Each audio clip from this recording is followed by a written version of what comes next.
នេះជា printer Canon G36 សម្រាប់ printer មួយនេះគឺមានបញ្ហាដាច់ពណ៌ដើម្បីដឹងថា printer មួយនេះដាច់ពណ៌អ្វីគឺយើងត្រូវតេស្តមើលសិនបងប្អូន printer មួយនេះគឺវាមាន head 2ផ្សេងពីគ្នាបងប្អូនវាមាន head color ផ្សេង head ខ្មៅផ្សេងបងប្អូនតោះទៅមើលពណ៌ទាំងអស់គ្នាបងប្អូននេះបងប្អូនពណ៌របស់យើងគឺចេញហើយបងប្អូនបន្ទាប់ពីយើងតេស្តមកគឺឃើញថា head color គឺវាមានដាច់ពណ៌លឿងបងប្អូននេះបងប្អូនឆ្នោតឬមកក៏ដាច់អត់ចេញអីទាំងអស់បងប្អូនពណ៌លឿងអញ្ចឹងយើងទៅបើកគម្រប printer ទាំងអស់គ្នាបងប្អូននេះជាដុំ head បងប្អូនដែលវារត់ចុះឡើងហ្នឹងអញ្ចឹងយើងមើលនឹងវីដេអូទៅឃើញថា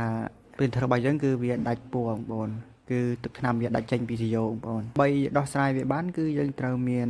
សារ៉ាងបងប្អូនសារ៉ាង3 4បងប្អូនអញ្ចឹងយើងបើកមកបងប្អូនបើកដូចខ្ញុំធ្វើអញ្ចឹងមកបន្ទាប់ពីយើងបើកហើយបងប្អូនថ្នាំរបស់យើងគឺវារត់ចូលពេញវីដេអូវិញអស់ហើយបងប្អូនអញ្ចឹងយើងសកត់នឹងចូលវិញហើយយើងចាប់ផ្ដើម clean ទឹកថ្នាំមួយសិនចាំយើងតេស្តពណ៌មើលបងប្អូនអញ្ចឹងយើងតេស្តពណ៌បងប្អូនអត់ចេះតេស្តពណ៌បងប្អូនចុចទៅលើអាសញ្ញាកូនសោហ្នឹងបងប្អូនមានបងប្អូនជាមួយខ្ញុំចុចឲ្យមើលបងប្អូនអញ្ចឹងនេះបងប្អូនសញ្ញាកូនសោហ្នឹងតើមកទៀតយើងចុចអាសញ្ញាព្រួញទៅខាងស្ដាំមកនេះឃើញ maintenance លុះ check ហើយចុច OK បងប្អូនអញ្ចឹងខ្ញុំបញ្ជាក់ម្ដងទៀតបងប្អូនសម្រាប់ printer នេះគឺវាមាន head 2បងប្អូន head color មួយ head សខ្មៅមួយបងប្អូនករណីវាដាច់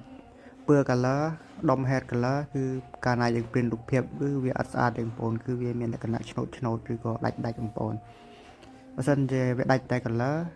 តែ head ខ្មៅវាអត់ដាច់ទេគឺយើងអាច print សខ្មៅបានធម្មតាបងប្អូនតែបើយើង print ទាំងសខ្មៅទាំង color គឺអាពណ៌ color ហ្នឹងវាដាច់ពណ៌បងប្អូនគឺ print អត់ស្អាតទេបងប្អូន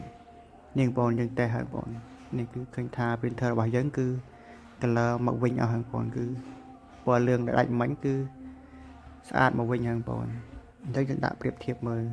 អានេះដាច់អាហ្នឹងគឺស្អាតមកវិញធម្មតាបងប្អូនអញ្ចឹងអរគុណច្រើនបងប្អូនបាយបាយ